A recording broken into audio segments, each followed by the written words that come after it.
గులాబీ బాస్ కేసీఆర్ జనంలోకి ఎందుకు వెళ్లడం లేదు? రాష్ట్రం వరద గుప్పిట్లో చిక్కుకున్నా కేసీఆర్ ప్రజాక్షేత్రంలోకి రాకపోవడానికి కారణమేంటి?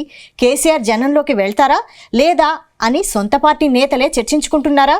మరి గులాబీ బాస్ గ్రౌండ్లోకి ఎప్పుడు దిగుతున్నారు?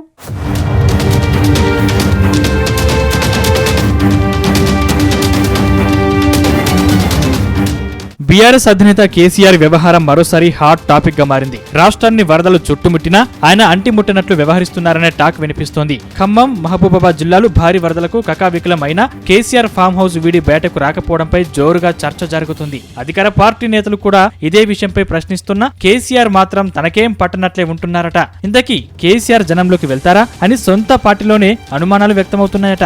అయితే కేసీఆర్ మాత్రం ప్రజాక్షేత్రంలోకి వెళ్లేందుకు సమయం కోసం ఎదురు చూస్తున్నట్లుగా తెలంగాణ భవన్ వర్గాలు అభిప్రాయపడుతున్నాయి.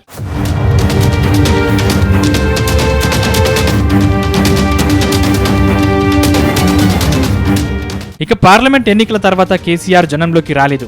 ఎంపీ ఎన్నికల్లో బీఆర్ఎస్ పార్టీ ఓటమి కారణంగానే ఆయన బయటకు రావడం లేదన్న చర్చ జరిగింది. ఇక్కడే మరో వాదన కూడా వినిపించింది. లిక్కర్ కేసులో కవిత జైలుకు వెళ్లాక కేసీఆర్ బాగా డల్ అయ్యారని, అందుకే బయటకు రావడం లేదని టాక్ ఉంది. అయితే కవితకు బెయిల్ దక్కిన తర్వాత కేసీఆర్ ప్రజాక్షేత్రంలోకి వస్తారని ప్రచారం జరిగింది. కానీ కవితకు బెయిల్ లభించి వారం రోజులవుతున్నా ఆయన మాత్రం ఫామ్ హౌస్ ను వీడి బయటకు రావడం లేదు. అయితే వినాయక చవితి ఉత్సవాలు ముగిసిన తర్వాతే కేసీఆర్ జనంలోకి వస్తారని అంటున్నారు. ఇప్పటికే తమిళనాడులో డీఎంకే పార్టీ సంస్థాగత నిర్మాణం, ఆ పార్టీ బలం బలహీనతలను తెలుసుకునేందుకు కేటీఆర్ సారథ్యంలో త్వరలోనే ఓ బృందం వెళ్లనుంది. ఆ స్టడీ టూర్ తర్వాత వీటిపై చర్చించి బీఆర్ఎస్ బలోపేతానికి చేపట్టాల్సిన చర్యలపై కేసీఆర్ పార్టీ నేతలకు దిశానిర్దేశం చేసిన అనంతరం గ్రౌండ్ లోకి దిగుతారనే టాక్ వినిపిస్తోంది.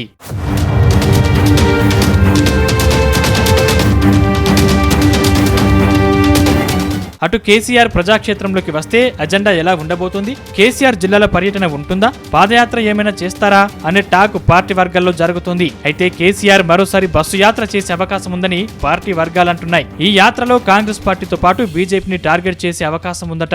లిక్కర్ స్కామ్ అంతా ఉత్తిదే అని చెప్పే ఛాన్స్ ఉందట. తనను బద్నాం చేసేందుకే కవితను లిక్కర్ కేసులో ఇరికించారని చెబుతారట. అలాగే రైతు రుణమాఫీపై ప్రభుత్వాన్ని నిలదీసే అవకాశం ఉందట.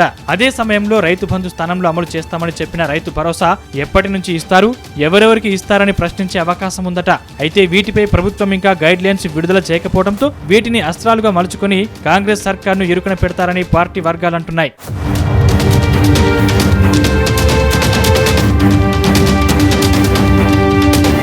మొత్తంగా త్వరలోనే స్థానిక సంస్థల ఎన్నికలు జరగబోతున్నాయి. ఆలోపు కేసీఆర్ జనంలోకి వస్తే బీఆర్ఎస్ పార్టీకి బాగా కలిసి వస్తుందని పార్టీ క్యాడర్ భావిస్తోంది. ప్రస్తుతం కేటీఆర్, హరీష్ రావులే అన్ని తామే నడిపిస్తున్నారు. అయితే కాంగ్రెస్ సర్కార్ను విమర్శించే విషయంలో వీరిద్దరూ కాస్త వెనుకబడినట్టు టాక్ వినిపిస్తోంది. సీఎం రేవంత్ ను రాజకీయంగా ఇబ్బంది పెట్టాలంటే కేసీఆర్ అయితేనే సరిపోతారని పార్టీ నేతలు సైతం అభిప్రాయపడుతున్నారు.